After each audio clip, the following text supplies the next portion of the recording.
So I was looking at the calendar recently, and I was like, there's nothing on here, but something feels significant around this time of the year, and I didn't really know, and then it finally hit me. I saw something in my email, and I realized, oh my gosh, it's my 8-year anniversary on YouTube here at the Time Teller channel. It's crazy. It is absolutely crazy. When I look back at 2017, I was some dude in his 20s. I had an interest in wristwatches, and I didn't think anyone would really care about my opinions on anything, but specifically such a niche hobby like wristwatches. And I remember it was my 2940 Rolex Bubbleback, Little Oyster Perpetual.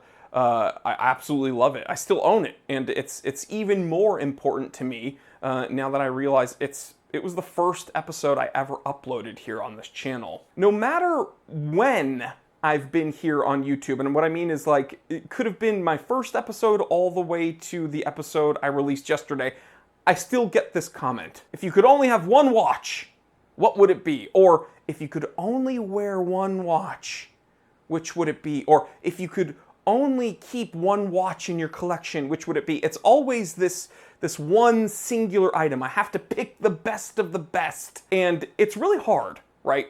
Because if there's money's no object, and I could choose any watch ever throughout history, it's like, okay, a Rolex 6062, that's a cool watch. That's like my grail piece, right? But would I really want that to be the only watch I wear forever in every scenario? No, I mean, there's instances where I think that thing would probably fall apart. So I guess a G-Shock would be an easy choice, right? I'm wearing one right now, and although I do wear this thing constantly, there's instances where I might want to wear something maybe a little bit more refined, not as big and chunky. So I don't know if I could really limit myself in that direction either. Okay, I'm gonna think about this, but when the intro rolls, I want you guys to comment below, if you could only wear one watch for the rest of time, which would it be? It is 4:59 p.m. Let's get down to business. So I think it makes sense that if you were to be stuck with a single watch for the rest of time, a one watch collection, it would have to be pretty versatile, right? It would have to be kind of a do-it-all watch. But it also has to be something that you could realistically wear day to day and it not really feel out of place. So not too overbuilt chunky, but also not too delicate, and then also not too flashy. Man, it's like all of these things, they just have to coalesce perfectly. But I keep thinking about this Grape Dial Oyster Perpetual that I reviewed a few years back. 36 millimeter, very simple, but you get some splash of color, of course, with that kind of sunburst purple dial. But you're getting an Oyster Perpetual case, threaded crown, at least a 100 meter water resistance rating, excuse me. You get, a nice bracelet. It is tough, shock resistant, but also refined enough to wear at a dinner party or a night about town. It's something that you could wear on a date, but also like at a gas station. It's not so flashy that you'd be scared of it being torn off your wrist. It's not precious metal. It's not one of these big bezeled Rolexes that are just, like beacons of light to every robber out there. It's just a tried and true Rolex Oyster Perpetual, an everyday do-it-all watch. And when I look in my personal collection, I have that Rolex Date 1500, and it's not as basic as that Grape OP because technically my Date has, well, a date complication, but it is a 34 millimeter, by today's standards, undersized, vintage, gentleman-sized wristwatch. Has the Oyster Perpetual case, threaded crown, again, at least a 100 meter water resistance rating. And it kind of fills that same niche. It's kind of a do-it-all watch. It's technically a sports watch. These OPs are all technically sports watches, but you put it on a leather strap and it's dressy. You put it back on the Oyster bracelet and it's sporty. I've seen people wear Oyster Perpetuals on NATO straps and they treat them, well, like a field watch, and that's pretty much where the Rolex Explorer got its start. But I also understand that the Grape OP and my Rolex 1500 those might not be appealing to the modern man, right? Yes, things are trending larger, but in some aspects, people kind of do harken back to the old school classics. So there are a group of the, old guard, so to speak, that love this vintage styling, but there's got to be something in a modern size that still kind of fits the bill. And that's where I have to look at the OP41s, right?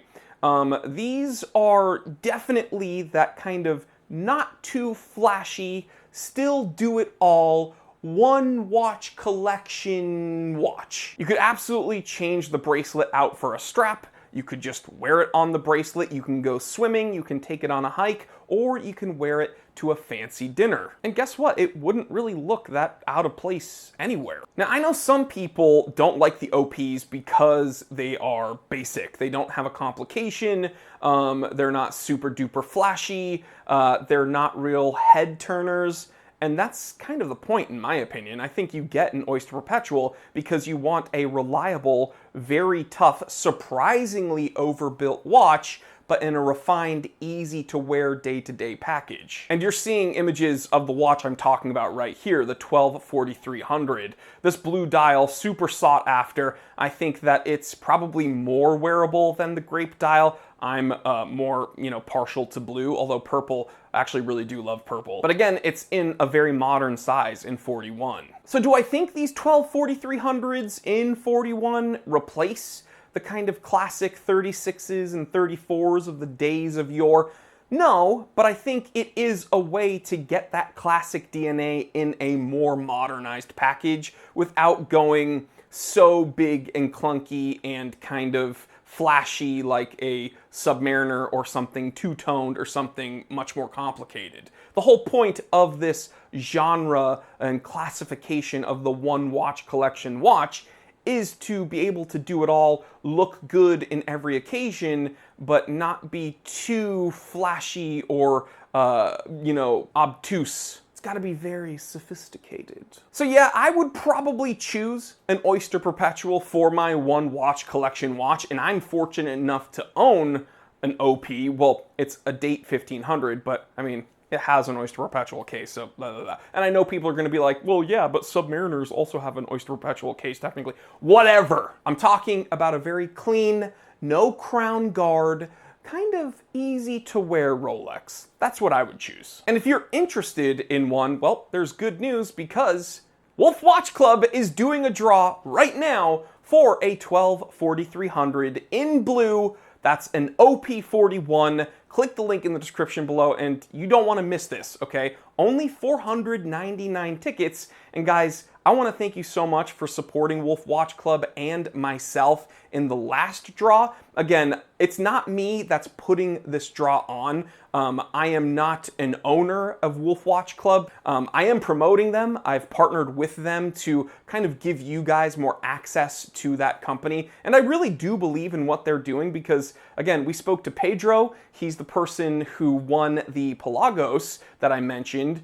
We actually spoke to him live on this channel during my last live stream. And then one of my viewers, Joaquin, won the Omega Speedmaster Professional Moonwatch just like a few days ago. So Joaquin, I know you're watching this, congratulations. I'm pretty sure your watch came in today from what I saw on Instagram. So that's crazy. And he only bought one ticket, guys. He bought one ticket, $39.99. And he got a $7,300 watch. That's mind-boggling. So guys, this is why I'm so excited about partnering with Wolf Watch Club to bring you this content, because I think this is a really fun, kind of low-risk way to get into a watch you may otherwise not really have the opportunity to cough up the big bucks for. So I think it's really fun. From a collector's aspect, I think this is a very fun competition, and just seeing it from, the back end and looking at how Wolf Watch Club operates, I can see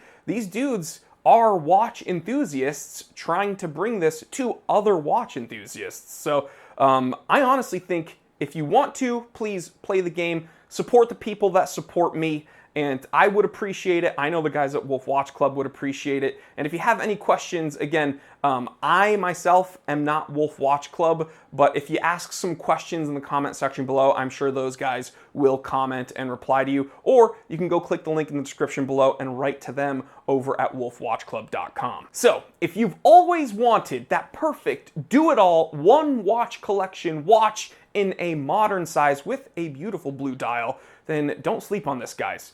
$39.99, only 499 tickets total, so your odds are incredible here. Click the link, play the game, and best of luck. All right, guys, I will catch you on the next one. More information about this draw soon to come. I will talk to you later. Stay happy, stay healthy, stay blessed, and stay in the fight. I'm Jory Goodman, the time teller, and always remember, I didn't invent time. I just tell it.